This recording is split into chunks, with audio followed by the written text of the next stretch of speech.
Margaret. Hey Martha, good morning. Welcome to Twin Talk. Hey. Hello everybody. So what are we talking about today, Martha? Today, I think we're going to talk about something that we learned from our mom in our early years. So, as far back as you can remember, name me at least one or two things that you learned from our mom that is still with you today. Hmm. Well, I wish this one was still with me today. She way back when she used to give us like our allowances, Hmm. and she said make sure you save at least 10%. And she opened up a little savings account for us with the credit union at school, and every Monday we used to put money in there. And then so she always taught us about saving and saving and saving. um and I wish I'd applied that, but when I apply it, it works.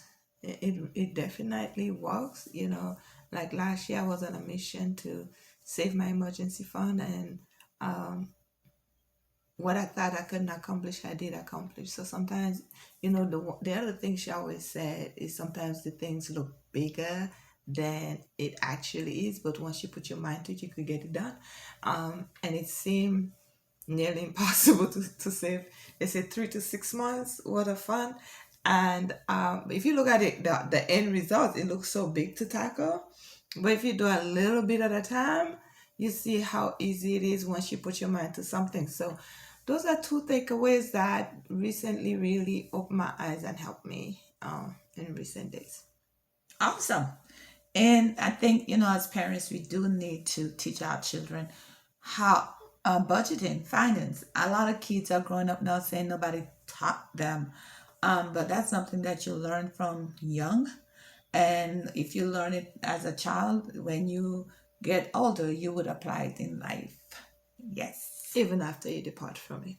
Yes, when you depart from it, you come back to it. Like the word says, train a child in the way they should grow. When he gets old, he won't depart from it. So even though you depart, you'll come back because you'll remember it works. Yes, yeah.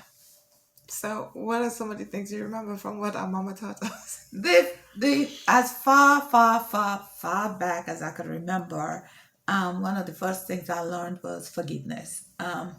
And I learned that in elementary school. One day we were in some had some words with somebody, and I went home and I told my mom that we said to each other, "Never talk to me again." And she said, "Be the bigger person tomorrow and go back and apologize because you need to forgive the same way you want to be forgiven." And she always used to say, "No matter if somebody laughs at you, do the right thing," and that stays with me because you know what? I don't care what anybody think about me. You could call me stupid, you could call me foolish, you could call me a flatterer, you could call me whatever. But then the bottom line is to do the right thing. And what is the right thing? You want forgiveness, so give forgiveness. So if you want, the word says, forgive us our sins as we forgive those who trespass against us. So if you forgive, then you would be forgiven because they forgive us as we forgive. So we have a command to forgive. So that's one of the things that stayed with me. Sometimes I just want to be hard headed, but I have to remember that I want to be forgiven. So forgive. Awesome. She told me that too. I remember telling somebody off in school, and she said, "Go back tomorrow and apologize." And I actually, yeah, it's kind of different, but yeah, she never allowed us to mistreat people or allow us to go with hardened hearts. So, okay, I think that's it for today. Wrap it up. Have a good day. Remember, forgive if you want to be forgiven. Also, remember, save a percentage of every dime that you get. You will not live to regret that one.